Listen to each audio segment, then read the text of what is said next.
Welcome to the Slop Farm. Enjoy the video. In this video, I will show how to make homemade peanut butter.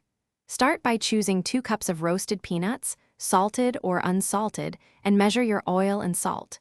Use a food processor and pulse until crumbly, then run until creamy, scraping down sides. Add 1 to 2 teaspoons of neutral oil for smoothness and 1/2 teaspoons salt to taste. Store in a jar in the fridge for up to 3 weeks. Warm the peanuts slightly to release more oil and flavor, but avoid overheating, which can scorch the nuts.